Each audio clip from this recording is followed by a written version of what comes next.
याङबुम महायाना तथा वज्रयाना बौद्ध परम्परासँग सम्बन्धित एक पवित्र साधन हो। यसलाई मुख्यतया धन प्राप्तिको प्रतीक मानिन्छ। हिमाली बौद्ध परम्परामा महायाना बौद्ध धर्मले मानिसको जीवनलाई सुखी, सन्तुलित र अर्थपूर्ण बनाउने धेरै व्यावहारिक उपायहरू सिकाएको पाइन्छ।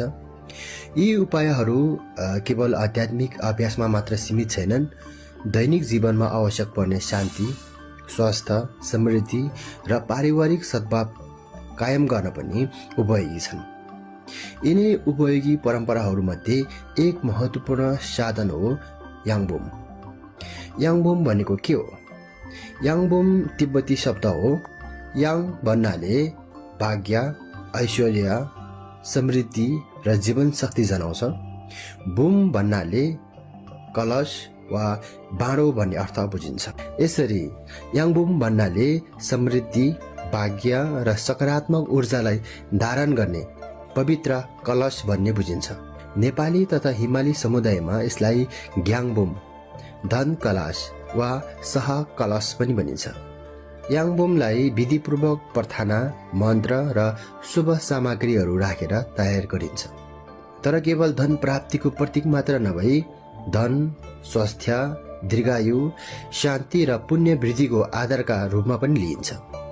याङबुमले घरमा सकारात्मक ऊर्जा प्रवाह गराउने र नकारात्मक बाधा अवरोध हटाउने विश्वास पनि गरिन्छ। हिमाली बौद्ध समाजमा याङबुमलाई घरको देवी देवता जस्तै सम्मान गरिन्छ।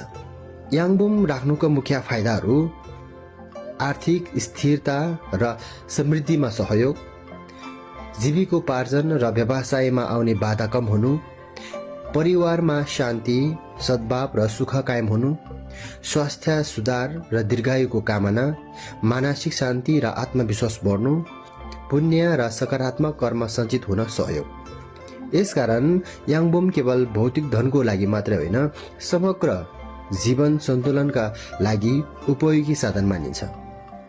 परम्परागत रूपमा याङबुमलाई घरको सफा, शान्त र सम्मानजनक स्थानमा राखिन्छ। यसलाई फोहोर वा अपहेलनापूर्ण स्थानमा राख्नु हुँदैन। श्रद्धा, विश्वास र सकारात्मक भावना सहित राख्दा यसको प्रभाव अझ राम्रो हुने विश्वास छ। याङबुम हिमाली बौद्ध परम्परामा जीवनलाई सुखी, समृद्ध र अर्थपूर्ण बनाउने एक सरल तर प्रभावकारी साधन हो। यसले मानिसलाई केवल बाहिरी समृद्धितर्फ मात्र होइन, भित्री शान्ति र सदाचारतर्फ पनि मार्गदर्शन गर्छ। त्यसैले आज पनि धेरै हिमाली बौद्ध परम्पराले याङबुमलाई आफ्नो घरमा राखी सुख, शान्ति र समृद्धिको कामना गर्ने परम्परा अझै पनि कायम रहेका छन्।